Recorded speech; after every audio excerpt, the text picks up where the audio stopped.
നമസ്കാരം. ഇന്ന് നമ്മുടെ കൂടെ ഉള്ളത് സിഡ്ബിയുടെ ചെയർമാനായിട്ടുള്ള ശ്രീ എ അബ്ദുൽ ലത്തീഫ് സാറാണ്. നമസ്കാരം സാർ.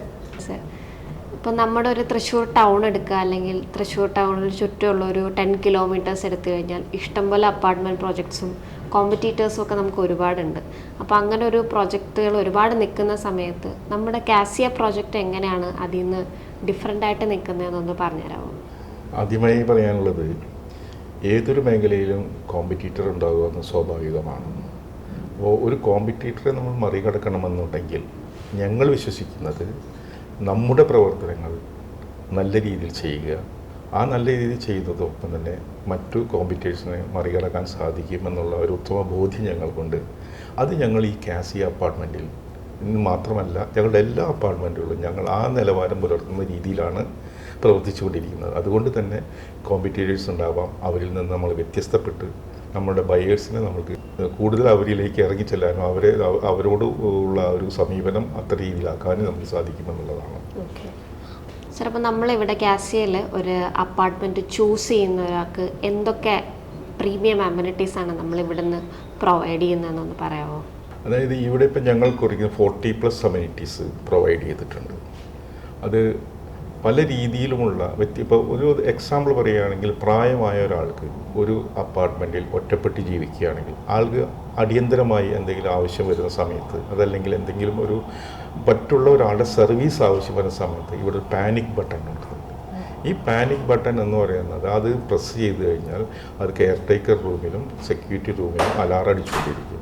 അവർ വന്ന് അത് ഓഫ് ചെയ്യുവാനാണ് സാധിക്കും. അതല്ലാതെ ഇദ്ദേഹത്തിന് തനിച്ച് പിന്നെ പാനിക് ബട്ടൺ അമർത്തി ഓഫ് ചെയ്യാൻ സാധിക്കില്ല. ഈ അപ്പാർട്ട്മെൻറ്റ് 1 ബെഡ്റൂം അപ്പാർട്ട്മെൻറ്റ് നമ്മൾ ഫ്രീ ആയിട്ട് ഫുള്ളി ഫർണിഷ് ചെയ്ത് കൊടുക്കുന്നുണ്ട്. അതിപ്പോൾ നമ്മളൊരു ഹോസ്പിറ്റലിലോ മറ്റോ വരുന്നൊരു ബൈസ്റ്റാൻഡർ നിൽക്കാൻ സാധിക്കാത്ത അവസരത്തിൽ ഇവിടെയുള്ളൊരു അപ്പാർട്ട്മെൻറ്റ് ഓണർക്ക് വേണമെങ്കിൽ അത് വാടകയ്ക്ക് എടുക്കാം. ആ വാടക കിട്ടുന്നത് അസോസിയേഷനായിരിക്കും. അത് അങ്ങനെ ഒരു പ്രൊവിഷൻ കൊടുത്തിട്ടുണ്ട്. പിന്നെ തന്നെയല്ല, ഒരു പുറമേ ആണെങ്കിൽ ജോഗിങ് ട്രാക്ക്, ഒരു എൽഡേഴ്സ് കോർണർ, കുട്ടികൾ കളിക്കാനുള്ള പ്ലേ ഏരിയ, ഏത് പ്രായത്തിലുള്ള ആൾക്കാർക്കും പുറത്തിറങ്ങി നടക്കാനും പുറത്തിറങ്ങി ഇരിക്കാനും അവർക്ക് ഉല്ലസിക്കാനും പ്രകൃതിയെ കണ്ട് ആസ്വദിക്കാനുമുള്ള ഒരു സൗകര്യമുള്ള ഒരു പ്രോജക്റ്റാണ് ഈ കാസിയ അപ്പാർട്ട്മെൻറ്റ്. അങ്ങനെ പറയുമ്പോൾ 70% ഓപ്പൺ സ്പേസ് എന്ന് പറയുന്നതിനേക്കാൾ നല്ലത് 70 സെൻറ്റ് സ്ഥലം ഓപ്പൺ സ്പേസ് ആണ്. ചിലപ്പോൾ ഒരാളൊരു പ്രോജക്റ്റ് വാങ്ങാൻ ചൂസ് ചെയ്യുന്ന സമയത്ത് പ്രധാനപ്പെട്ട കേന്ദ്രങ്ങളിലേക്കുള്ള മെയിൻ സെൻറ്റേഴ്സ്, ഇപ്പോൾ ഹോസ്പിറ്റൽസ്, എഡ്യൂക്കേഷൻ ഇൻസ്റ്റിറ്റ്യൂഷൻ പോലുള്ള സ്ഥലങ്ങളിലേക്കുള്ള പ്രോക്സിമിറ്റിയാണ് ആൾക്കാരെപ്പോഴും ഒരു സെല്ലിംഗ് പോയിൻ്റായിട്ട് നമുക്ക് വരുന്ന ഒരു ഫാക്ടർ. അപ്പോൾ അങ്ങനെയുള്ള സ്ഥലങ്ങളിലേക്ക് നമ്മുടെ കാസിയയിൽ നിന്ന് അടുത്ത് റീച്ചബിൾ ആയിട്ടുള്ള പ്രധാനപ്പെട്ട സ്ഥലങ്ങൾ ഏതൊക്കെയായിട്ട് വരും സാർ? എഞ്ചിനീയറിംഗ് കോളേജ് അടുത്താണ്, മെഡിക്കൽ കോളേജ് ഇതിനടുത്താണ്, അതോടൊപ്പം തന്നെ ദേവമാധവ സ്കൂൾ ഇതിനടുത്താണ്. അങ്ങനെ ഒരുപാട് എഡ്യൂക്കേഷൻ ഇൻസ്റ്റിറ്റ്യൂഷൻസ് ഇതിനോട് ചേർന്ന്, വിമല കോളേജ് ഇതിൻ്റെ പരിസര പ്രദേശങ്ങളിലാണ്. ദയ ഹോസ്പിറ്റൽ വളരെ അടുത്താണ്. ഇവിടെ ദയ ഹോസ്പിറ്റൽസുള്ള പല ആളുകളും ഇവിടെ അപ്പാർട്ട്മെൻറ്റുകൾ എടുത്തിട്ടുണ്ട്. അപ്പോൾ അത് തന്നെ ഞങ്ങൾക്ക് എന്താ പറയുക, ഈ പ്രോജക്റ്റിൻ്റെ ആ ഹോസ്പിറ്റലുമായി ബന്ധപ്പെട്ട ഒരു കാര്യത്തിൽ ഞങ്ങൾക്ക് ഒരു മുൻഗണന കിട്ടിയിട്ടുണ്ട് എന്നുള്ളതാണ് ഞങ്ങളത് മനസ്സിലാക്കാൻ സാധിക്കും. ഫ്ലാറ്റുകളെ പറ്റി സംസാരിക്കുമ്പോൾ എല്ലാവരും പറയുന്ന ഒരു കാര്യം, ഞാനൊക്കെ വീടുകളിൽ വളർന്ന ഒരാളാണ്, അപ്പോൾ എനിക്കൊന്നും ഫ്ലാറ്റ് ജീവിതമില്ല. ഈ ഇടയ്ക്കാണ് അങ്ങനെ ഒരു ജീവിതം ആരംഭിക്കുന്നത് പോലും. അപ്പോൾ ചുറ്റുമുള്ള ആരെയും അറിയില്ല, ചുറ്റുവട്ടത്തെ അറിയില്ല എന്നൊരു കംപ്ലൈൻ്റാണ് എപ്പോഴും ഒരു വിമർശനമായിട്ട് എല്ലാവരും പറയുന്നത്. അപ്പോൾ ഈ കാസിയയിൽ അതിനെ മറികടക്കാനായിട്ട് എന്തൊക്കെ ആക്ടിവിറ്റീസ്, കമ്മ്യൂണിറ്റി ലൈഫിന് വേണ്ടി എന്തൊക്കെയാണ് ഇൻവെസ്റ്റ്മെൻ്റായിട്ട് കാസിയ ചെയ്തിരിക്കുന്നതെന്നൊന്ന് പറയാമോ സാർ? അതായത് നമ്മളുടെ ഒരു കേരളീയരുടെ കൾച്ചർ അനുസരിച്ചിട്ട് സാധാരണഗതിയിൽ ഒരു വീടിനാണ് കൂടുതൽ പ്രാധാന്യം, ഒറ്റപ്പെട്ട വീടുകൾക്കാണ് പ്രാധാന്യം കൊടുക്കാറ്.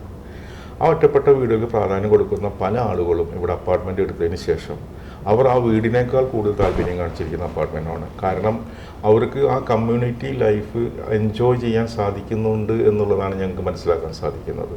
അപ്പോൾ അതുകൊണ്ട് ഈ ഒരു അപ്പാർട്ട്മെൻറ്റിൽ താമസിക്കുന്ന ഓരോ വ്യക്തികളും പൂർണ്ണമായിട്ടും സ്വന്തം കാര്യങ്ങൾ നടത്തുന്നതിനൊപ്പം തന്നെ മറ്റ് കമ്മ്യൂണിറ്റിയോട് ചേർന്ന് നിന്ന് കാര്യങ്ങൾ ചെയ്യുമ്പോൾ അവർക്ക് അതിൽ നിന്ന് ലഭിക്കുന്ന ആ ഒരു സന്തോഷം അത് വളരെ പ്രധാനമാണ്. അത് ഞങ്ങൾക്ക് ഇവിടെ ഈ പരിസര പ്രദേശങ്ങളിൽ ഞങ്ങൾ ചെയ്യുന്ന അമ്യൂണിറ്റീസുകളിലൂടെ എല്ലാം നേടിക്കൊടുക്കാൻ സാധിക്കുന്നുണ്ട് എന്നുള്ളതാണ്. സ്മാർട്ട് ഹോം എന്ന് പറഞ്ഞു കഴിഞ്ഞാൽ ഇന്ന് കാലഘട്ടം ആർട്ടിഫിഷ്യൽ ഇൻ്റലിജൻസിൻ്റെ ഒരു കാലഘട്ടമാണ്.